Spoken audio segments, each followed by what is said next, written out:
students, how are you all? Welcome you all for today's class, and today I am going to teach you very important topic, that is tense. Right children? So tense is the basic of grammar, and if we have correct knowledge of tense, then only we can frame correct sentences. So now first of all, what actually is tense? So children, tense is the form of verb that indicates the time and manner of action, right? The time of action actually. When the particular action is taking place, that is what we can present through tenses. So we have three kinds of tenses. First is present tense, and then second past tense and future tense. Right children?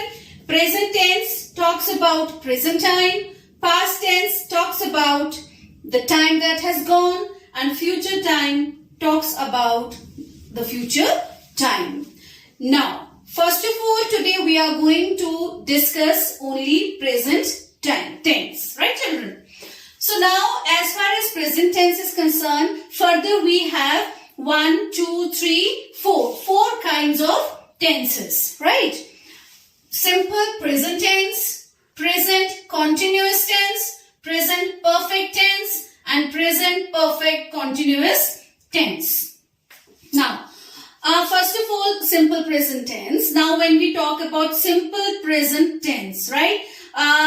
Today we are going to talk only about rules, right? And by taking one example. Further, when it is used, how it is used, for that I shall be giving you all those things in my next class. Fine children. So today we are going to talk about rule by taking one example. So here I have the rule that we follow in simple present tense is subject plus V1. That means first form of verb, S plus ES or ES plus object, right? Then we have present continuous tense. The rule that we follow in present continuous tense is subject plus is /r/m. So it depends with which, it depends on the subject that we are using, whether we have to use is, r or m, plus V1 plus ing plus object. Then we have present perfect tense. Here we have subject plus has/have plus V3. That means third form of verb plus object. So has and have depends upon the subject, whether it is singular or plural.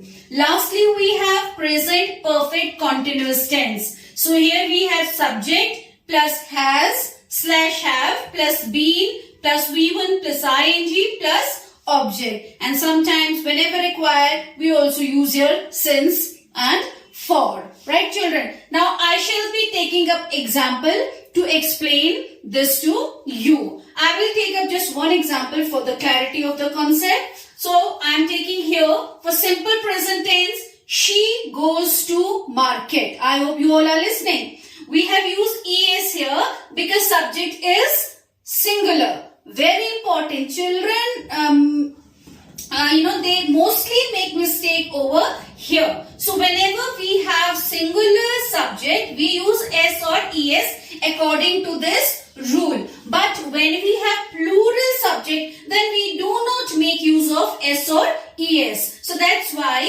here with singular it is she goes to market. With plural they, it is they go to market. So very important point that you have to keep in your mind. So these two are examples of simple present tense. Then I have written here two examples for present continuous tense. So it is she is going to market, right? So they are going to market. So are we have to use with they, plural. Is we have to use with she. And if I talk about am, then we have to use it with I. I am going to market.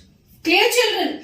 Next we have examples for present perfect tense. As I have written over here, she has gone to market, and with plural we have they have gone to market, or we have gone to market. So with plural we make use of have plus V3, and with singular we use has plus V3. I hope it's clear to you all. Lastly, we have present perfect tense. Here, these are the examples. She has been going to market. They have been going to market. Fine, children. So here, has been with the singular and have been with the plural. So we have to keep in our mind whether the subject is singular or plural. Accordingly, we have to change all these helping verbs, whether we have to use is or are or am, whether we have to use has or have, or whether we have to use has been or have been. I hope, children, this present tense is clear to you all. I hope you have understood. And now, in the next class, I shall be taking up past tense in detail with you all. Thank you for today's class.